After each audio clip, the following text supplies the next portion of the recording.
Okay, I see you getting a little bit anxious because markets are close to opening. Let me ask you this. Outside of the world of markets and policy, what brings you joy, real joy? Spending time with my family, my daughters and my wife. By far, that brings me a tremendous amount of... You can put me in a room with them, and even if we're not doing anything, I derive enormous amount of joy. So when the world is going upside down and in every other direction, what centers you? What centers me is I always ask the question, I don't have grandkids yet, but what would be in the interest of my kids and my grandkids?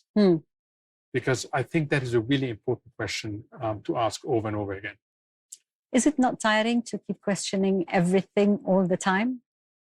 You know, when I was 10 years old, my mother told me that if I didn't have something to worry about, I would invent things. And she's right. I did a sleep study 10 years ago. Okay. Where you go to a sleep clinic, because I sleep very badly. You go to a sleep clinic and they wire you and then they observe your sleep. And then 2 days later, I come back to talk to the doctor. And the doctor said, I have good news and I have bad news for you. I said, what's the good news? He said, it's not life-threatening. Okay. It's not apnea, right? This is not about life-threatening. This is about quality of life. And your problem is that your brain doesn't shut off. But I can give you drugs to help you shut off. And I said, what are the side effects of the drugs? And he told me the side effects. I said, no, thank you. So, you know, I've been wired by this questioning all the time.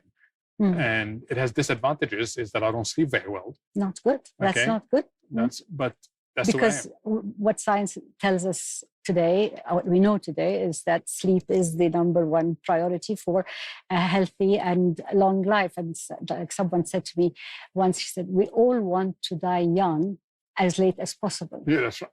So you and I were in a discussion recently where, you know, we use different things that assess our sleep. I use this Oura ring. Yeah. You use, what's it called? The Whoop. The Whoop.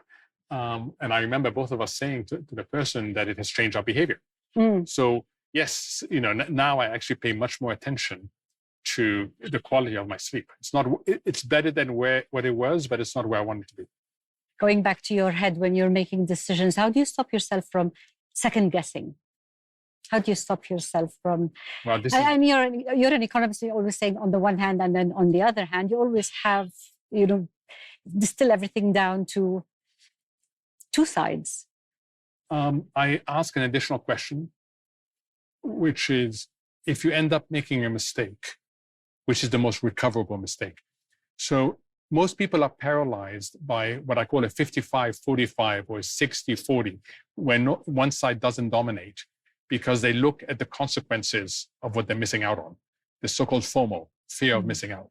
Yes. But if you can correct your mistake quickly, you worry less about that. So I always ask the second question, which is, if I make a mistake, which of the 55-45 or 60-40 is less recoverable? And I will not go with that option. Very rational. I imagine you like a Kung Fu master. Cool, composed, focused. Are you? Do you stress? Do you get stressed? Oh, you need to be with me in an airport and you will see. I was with you in an airport. Yeah, but we didn't have, you know, my family always makes fun of me. Yeah. That I want to be at the gate 2 hours before my flight. I want to be standing in line an hour before my flight. Right. Okay. No, I do stress, believe me. Yeah. Another question is, do you suffer from imposter syndrome? All the time. Really? All the time. After all these successes and achievements and books and awards and... All the time. All the time. I keep on, what am I doing here, right? All the time. How is that? I just do. What's your next ambition?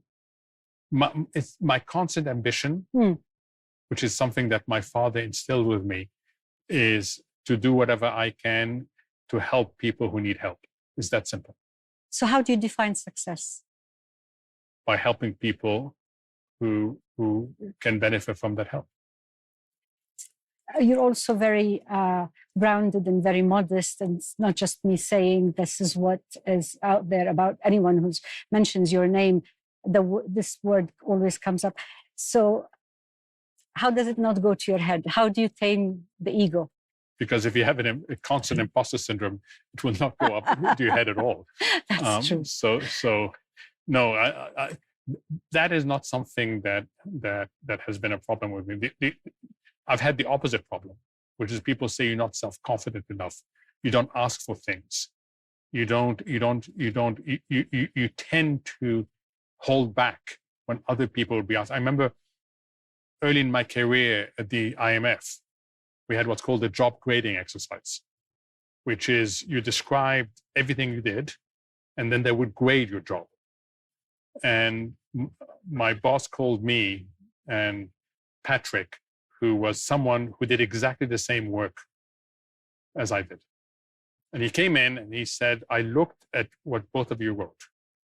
Patrick, according to you, you run the institution. And Mohammed, according to you, you're irrelevant to the institution. Now, I know what you two do. Go out and take the average of these two, because the average of these two is the right answer. I have two questions that are fighting to come out at the same time about being relevant. A movie I watched last week, there was a line in it, and it reminded me of you and our discussion when we met at that airport, and you told me how important your girls are in your life, your daughters are in your life. And this line in the movie goes, as parents, we are successful as parents when we become irrelevant in our children's lives. And perhaps that also applies to when you're working for big institutions that are in service of populations.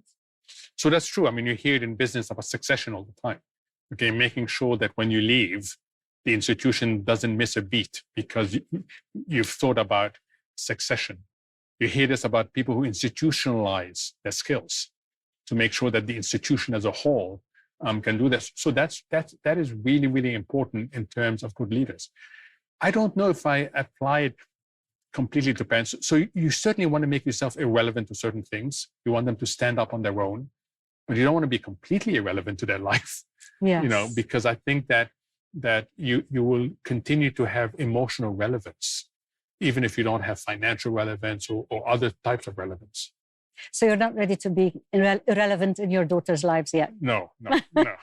Hopefully you never will be. It's wonderful to have this kind of relationship with them. Looking out